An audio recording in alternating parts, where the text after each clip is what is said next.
You were part of the pull apart between Mike Tyson and Stone Cold Steve Austin on Raw. He said, one of the most iconic moments in WWE history. Do you remember what instructions you were given before heading out there? And while you were in the ring, did you find yourself marking out a little bit because Mike Tyson's there? Hell yeah. I marked out the night before. I mean, when Tyson showed up for rehearsals, his posse. And he knew my name. And, like I said before, he knew my name. And I was like, damn. I was like, what the hell? You know my name, Mike? I was like, man, you're a badass, bro. He was like, man, I love wrestling. I watch every week. I'm like, holy shit, but we had a great time, man. Dude was cool as all get out. And I've met him quite a few times after that, too. He showed up at some shows. And, that was, at that time, Cass, you don't even know that, like, it's going to be a legendary moment either. You know what I'm saying? Yeah. You really didn't know. I mean, until years later, and really years later, because, we were doing so much stuff with, entertainers and boxers and this and Hollywood stars. So, I mean, but it was really cool to be in that moment, man. I remember, I don't know, if money came flying out that night in the ring or something. But I remember my job was to basically pull them apart, keep them apart. Then you get the cue. Okay, let them go back at it. Let them go back at it. And then they go back at it. And then, it's back and forth until they say, okay, enough is enough. And then you stop it, and everybody breaks it up. But there was a lot of agents and executives out there, top guys, if you've seen in that picture there, Yeah. So look how young Shane McMahon looked. Look at Briscoe. Yeah, right. Briscoe. Yep, Briscoe's there. Shane. Oh, that was Matt Dillon in the back, I think. Behind Shane? Matt Millen. Yeah, Matt Millen. And then this is Tyson's trainer on the far left. Okay. I think so, with the towel, maybe. Right. I don't know who the guy is to his right. Oh, man, that's like you said, not knowing in the moment, but an iconic moment. It ended up being for all of us, man. Just an epic night. Yeah, epic crossover, epic work together from Tyson and Stone Cold and the whole deal. Yeah. Great stuff. Right. That's true, Aaron. Shane was look at that baby face. Yeah. Nice suit, though. Imagine if Tyson versus Austin had happened. Yeah, it would have been great, man. I mean, but I like the story it ended up being, though. Yeah, no doubt. Yeah, ended up being a great deal there. Even though we got paid a lot of money to count a 3. Right? 3. I thought I was teaching him for like 20 minutes. Man, now he's not listening. Let's hope he's not listening.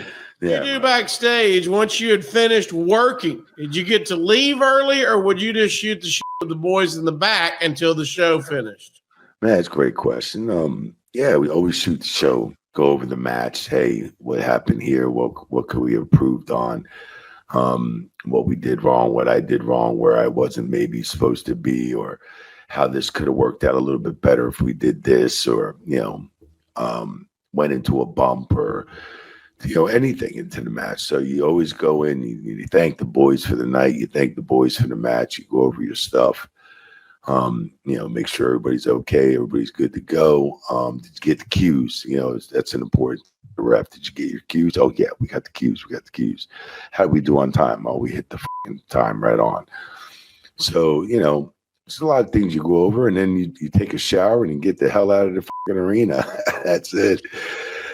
So you shower up, and then you either got to drive for 3 or 4 hours, or you go back to the hotel and fly out the next day, and that's it. Because by the time the show always got over, it's either almost 11 o'clock at night, 10:30, 11 by the time the dark match got over after the main event, the main event dark match. And then you do after about 10, 15 minutes, have fun with the crowd. It's the promoted, match of the night. So, and then, you just move on and shower up, talk to the boys, shower up, and go. And everybody was kind of different, right? I've heard some people say they left as soon as they were done. Yeah, I mean, well, that that didn't happen for a long time with John Cena around, because John Cena was like, you want to learn, you want to listen, you want to learn, you want to do this, you want to be top Good. guy, stick around and fucking see how it's done, which is true too, But then again, when the guys, you have a 4-hour drive, man, you're done at 9 o'clock, man. Yeah. Oof, it's sometimes, hey, get to the fucking next town. watch it on the modern catering too. I did forget one thing. You'd stop at catering, see what kind of food was left, and then take off.